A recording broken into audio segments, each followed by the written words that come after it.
ورحمة الله وبركاته. أهلا بكم في قناتي قناة أجريكلتشر. معاكم المهندسة الزراعية إسراء.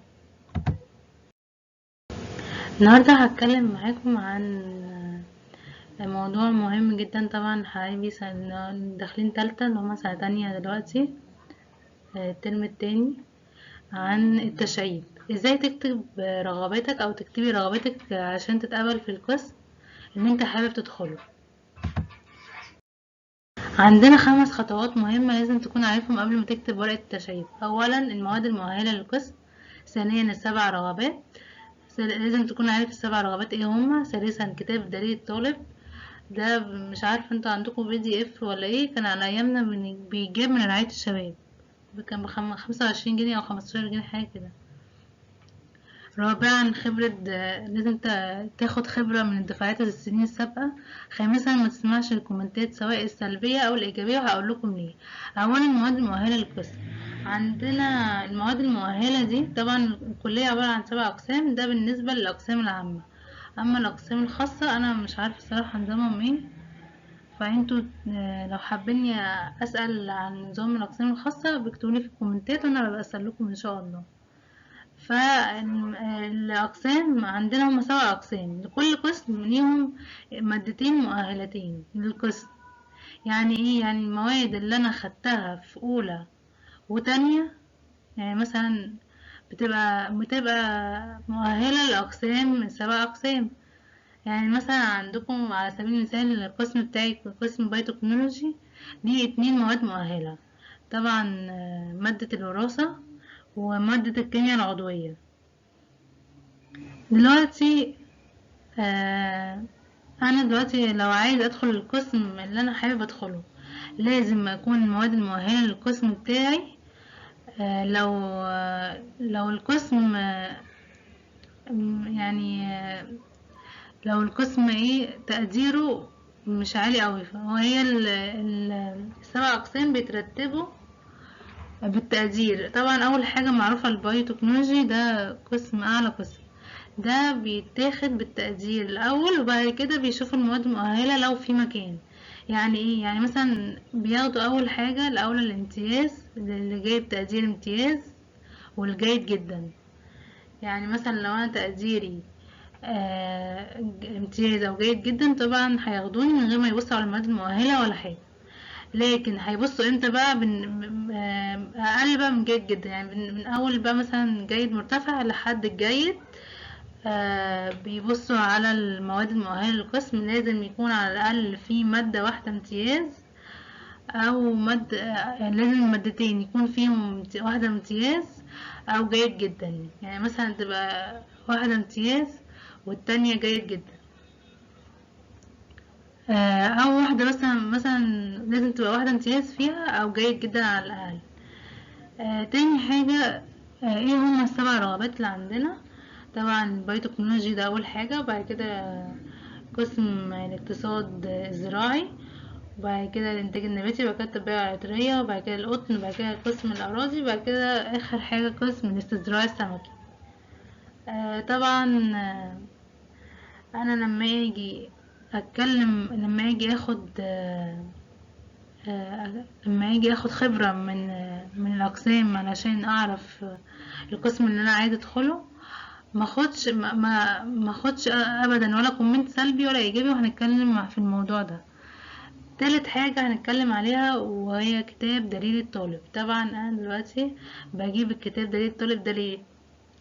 علشان اخد منه سوق العمل او هشتغل ايه بعد ما اتخرج. دلوقتي الاول انا بشوف القسم اللي انا حابب ادخله، اللي انا نفسي ادخله.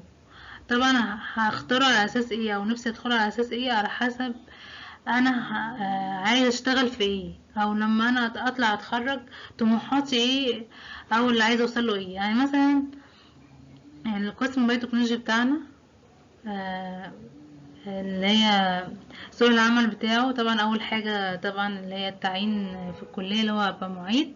لو انت من الاوائل هتبقى معيد، او في مراكز البحوث لو عايز تشتغل في مراكز البحوث، ده طبعا برضو الاوائل على القسم. وبعد كده طبعا في عندي طبعا تبقى مدرس بيولوجي، عندنا مدرس بيولوجي برضو لو عايز تاخد دبلومة في كلية تربية عشان تطلع مدرس بيولوجي، او تبقى مهندس انتاج او مهندس جودة، او تشتغل في المزارع. طبعا الحاجات دي بنشوفها في كتاب دليل الطالب لكل قسم، السبع اقسام اللي عندي. بقرا سوق العمل علشان احدد الشغل اللي انا عايز اشتغله في القسم اللي انا داخله. بعد كده رابع حاجة خبرات دفعات السنين السابقة. لازم اخد خبرة من دفعات السنين السابقة. ليه بقى؟ عشان افهم القسم بتاعي اللي انا داخله، اعرف هو عبارة عن ايه، عشان لما ادخله ما اصطدمش فيه في المواد بتاعته، مثلا اعرف امشي فيها. يعني مثلا ايه، يعني انا بحب يعني انا لما جيت اشوف الاقسام شفت قريت. انا طبعا كنت عايزه ادخل اقتصاد، بس يعني كانت الرغبه الاولى ليا اقتصاد. بعد كده غيرتها لما شفت طبيعه، لما اخدت خبره الاول، وبعد كده عرفت طبيعه الدراسه والسوق، وعرفت طبعا اللي هي سوق العمل وكده. فغيرت رغبتي وكتبت اول رغبة اللي هي بايوتكنولوجي. ليه؟ طبعا على اساس ايه؟ البايوتكنولوجي طبعا انا بحب شغل المعمل جدا، وبحب البيولوجي، بحب الوراثة جدا. فانا لما قالوا لي ان هي كلها وراثة وكلها معمل وكده، فانا حبيت طبعا اللي هي الدراسة دي. فدخلتها. فطبعا ما سمعتش اي كومنتات ولا ايجابيه، ولا القسم ده حلو بقى، ولا حتى كومنتات سلبيه اللي انا ادخل علشان ايه القسم ده. بيقولوا لي طبعا ان انا ما ادخلوش عشان هو صعب وكله بالانجليزي والكلام ده. طبعا لا. ودي خامس حاجه اللي هنتكلم عليها، اللي هي ما تسمعش لاي كومنت.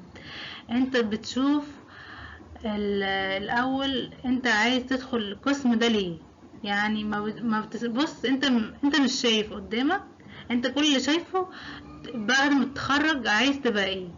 ليه بقى؟ لان ما تخليش الكومنت سواء السلبي او الايجابي اللي هو يقولك الدكتور ده حلو وبينجح، مفيش الكلام ده.